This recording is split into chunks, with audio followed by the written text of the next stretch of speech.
नमस्कार बच्चों। महाकवि कालिदास के अभिज्ञान शाकुंतलम के चतुर्थ अंक का हम अध्ययन कर रहे हैं। अभी तक हमने पढ़ा कि शकुंतला अपने पति के घर के लिए जा रही हैं। महर्षि काश्यप जो हैं उनके द्वारा तपोवन में विद्यमान समस्त वृक्षों से अनुमति ली जाती है और उसी समय कोयल की ध्वनि को सुनकर के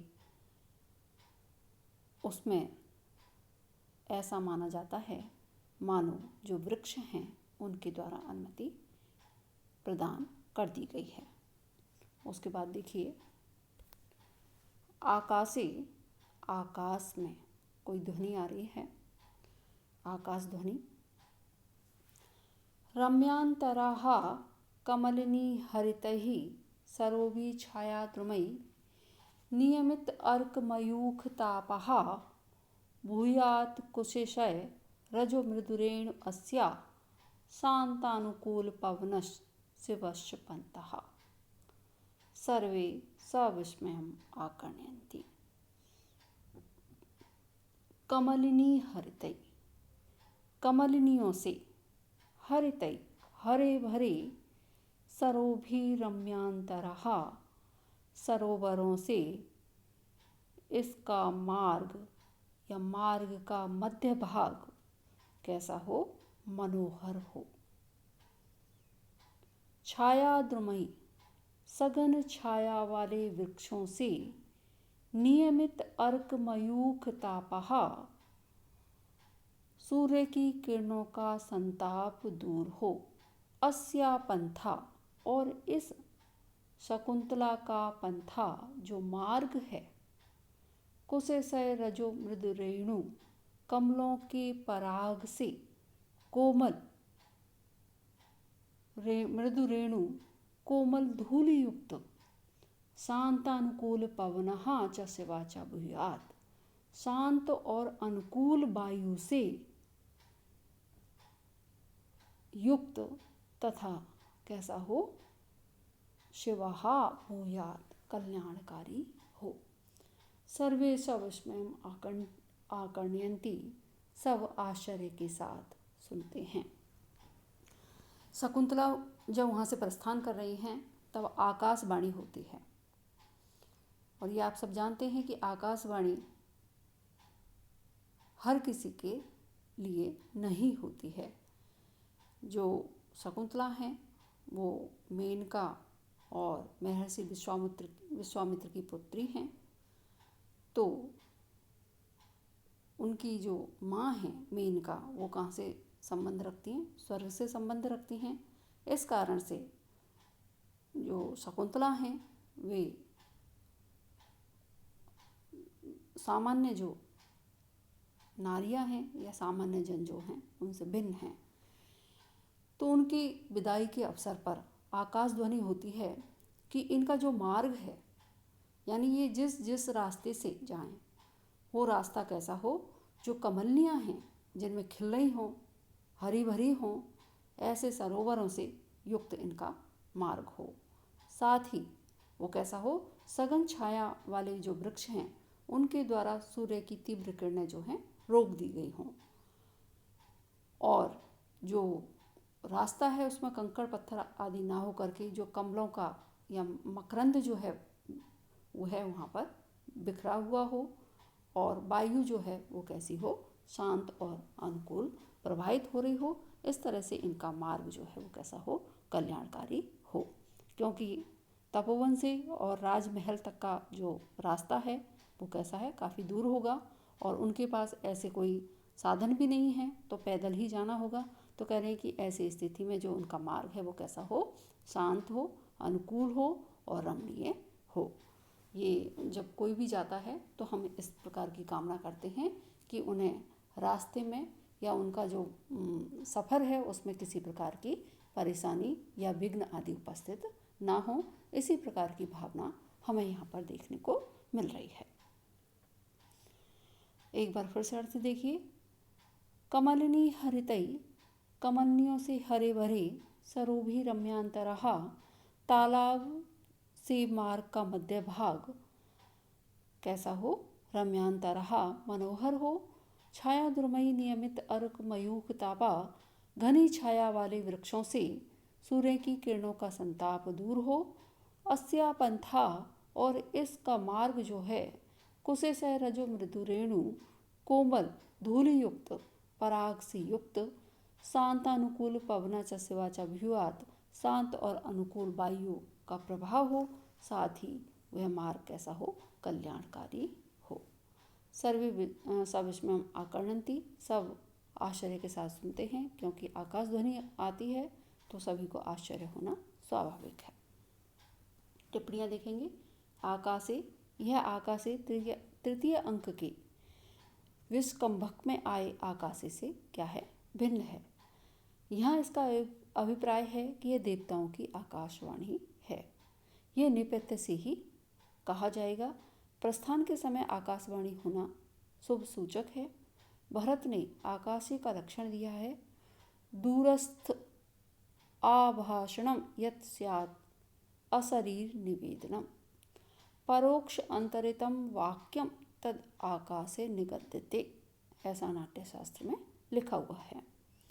कमलनी, मार्ग में कमलनियों से हरे भरे तालाब हों। छाया द्रुमयी, छाया प्रधानी द्रुमयी, शाक पार्थवादि के तुल्य उत्तर पद का लोप हुआ है, घनी छाया वाले वृक्षों से। नियमित अर्क मयूख तापाः, नियमितः अर्कस्य मयूखानां तापः, यस्मिन् सा, यहाँ बहुब्रीहि समास है। सूर्य की किरणों का ताप जहाँ पर रोक दिया गया है। कुसे से, इसके दो अर्थ हो सकते हैं। कमलों के पराग से कोमल धूल वाला, कमलों के पराग के तुल्य कोमल धूल वाला। प्रथम अर्थ अधिक उपयुक्त है। इसका अभिप्राय है कि सारे मार्ग में कमलों से युक्त तालाब हों और हवा से उड़ाया हुआ उनका पराग सारे मार्ग के में धूल के ऊपर बिछा हुआ हो, जिससे धूल कैसी हो जाए? कोमल हो जाए। कुसे से, कुसे जले सेते इति, कुसे धन सी, यह अच अधिकरण्य शेते से अच प्रत्यय हुआ। शय वास वासिसु से समी का अलुक हुआ। कुशेशय, कमल जल में रहने वाला होता है, इसलिए उसको कुशेशय कहा जाता है। शांतानुकूलः, शांतः अनुकूलः पवना यस्मिन् सा, बहुब्रीहि समास है। हवा शांत और अनुकूल हो। वायु की तीन विशेषताएं हैं। कौन सी? शीतल हो, मंद हो और कैसी हो? सुगंधित हो। इन तीनों का यहाँ वर्णन है। छाया ध्रुवों से शीतल, शांतानुकूल होने से मंद और कमलों से कैसी हो? सुगंधित। शिवः अर्थात मंगलकारी, कल्याणकारी। यहाँ पर मार्ग और वायु दोनों प्रकृत हैं, दोनों कल्याणकारी हों। दोनों का शिवः के साथ संबंध होने से तुल्य योगिता अलंकार है। विशेषण साभिप्राय है, अतः परिकर अलंकार भी है। वायु और मार्ग परस्पर उपकारी हैं, अतः अन्योन्य है। मंगलकारी को शिव कहने से हेतु है। कमलनी हरितई आदि कारणों के होने से काव्यलिंग नामक अलंकार है। आगे देखेंगे। गौतमी जाते पुत्री ज्ञाति जन स्निग्धाभि अनुज्ञायताम गमना असी तपोवन देवता भी प्रणम भगवती। संबंधी जनों की तुल्य प्रेम करने वाली तपोवन के जो देवताएं हैं, उन्होंने तुम्हें जाने की स्वीकृति दे दी है। प्रणम भगवती, इन देवताओं को तुम प्रणाम करो। शकुंतला प्रणामम परिक्रम्य, प्रणाम करके घूम करके जनांतिकम, हाथ की ओट से। हला प्रियमदे, सखी प्रियमदा आर्यपुत्र दर्शनोत्सुकाया अपि आसनं पदं परित्यजन्त्या दुखेन मे चरणौ पुरतः प्रवर्तते। सखी प्रियमदा आर्यपुत्र के दर्शन की उत्सुकता होने पर भी आश्रम भूमि को छोड़ते हुए मेरे पैर कठिनता से आगे की ओर बढ़ रहे हैं। स्वाभाविक है, इतने वर्षों तक जिस तपोवन में शकुंतला रही हैं, जिन वृक्षों के साथ रही हैं, जिन प्राणियों के साथ रही हैं, हिरण आदि के साथ रही हैं, उन सबको छोड़कर जाना इतना आसान नहीं है। इसलिए वो कह रही है कि मेरे जो चरण हैं वो बहुत आगे बड़ी मुश्किल से बढ़ रहे हैं। प्रियंवदा न केवलम तपोवन वृह कातरा सख्या एव, न केवल तपो सखी जो है वह तपोवन की वृह से कातर है। त्वया उपस्थित वियोगस्य तपोवनस्य अपि तावत् सम अवस्था दृश्यते। तुम्हारे इस वियोग के उपस्थित होने पर जो तपोवन है उसमें विद्यमान जो प्राणी वर्ग हैं या जो वृक्ष आदि हैं उनकी स्थिति भी इसी प्रकार से दिखाई पड़ रही है। श्लोक देखेंगे बच्चों। उद्गलित दर्भ कवला मृग्यैः परित्यक्त नर्तना मयूराः अपसृत पाण्डुपत्रा मुंचति अश्रुणीव लताः। कह रहे हैं मृगियाँ जो हैं उन्होंने उद्गलित दर्भ कवला जो कुसा है उसकी ग्रास उगल दिए हैं। मयूरहा परित्यक्त नर्तना जो मयूर हैं, मोर जो हैं, उन्होंने परित्यक्त नर्तना नाचना छोड़ दिया है। लताहा अपसृत पाण्डुपत्रा और जो लताएं हैं वे मानो पीले पत्तों के रूप में अश्रुणी मुंचती एव मानो आंसुओं को ही छोड़ रही हैं या डाल रही हैं। प्रकृति का शकुंतला के प्रति अनुराग मर्म स्पर्शी है। कह रहे हैं कि जो हिरनियाँ हैं जो दर्भ खा रही थी या चबा रही थी, जैसे ही उन्हें ज्ञात हुआ कि शकुंतला की विदाई हो रही है, वो जा रही हैं, तो उन्होंने अपने मुख का जो ग्रास था वह उगल दिया। मयूर जो नृत्य में निरत थे उन्होंने भी अपना नर्तन छोड़ दिया और लताएं हैं वो ऐसा लग रहा है मानो पीले पत्तों को छोड़ने के रूप में अश्रुओं को प्रवाहित कर रही हैं। कहने का अभिप्राय ये है कि जितना तपोवन के प्रति शकुंतला का अनुराग है उतना ही तपोवन में विद्यमान प्राणी वर्ग वृक्ष आदि का भी शकुंतला के प्रति उतना ही अनुराग है, स्नेह है। एक बार फिर से अर्थ देखिए। मृग्याः उद्गलित दर्भ कवलाः जो मृगियाँ हैं उन्होंने कुसा के ग्रास जो हैं वो उगल दिए हैं। मयूराः परित्यक्त नर्तनाः जो मयूर हैं उन्होंने नाचना छोड़ दिया है। अपसृत पाण्डुपत्रा मुंचति श्रुणीव लताः जो लताएं हैं पीले पत्तों को डालकर मानो अपने अश्रुओं को प्रवाहित कर रही हैं। टिप्पणियाँ देखेंगे। ज्ञातिजन ज्ञातियस्य ते जना ज्ञातिजनः कर्मधारय समास है बच्चों। यहाँ पर ज्ञातिजना एवं स्निग्धा भी कर्मधारय उपमान समास है। संबंधी लोगों की तुल्य प्रेम करने वाली। स्निग्ध स्नेह धन तय। अनुज्ञात अनुज्ञातम गमनम यस्य सा बहुव्रीहि समास है। जाने की स्वीकृति मिल गई है। भगवती वन देवताओं के लिए भगवती है। आर्यपुत्र आर्यपुत्र से दर्शने व उत्सुका तस्य तत्पुरुष समास है।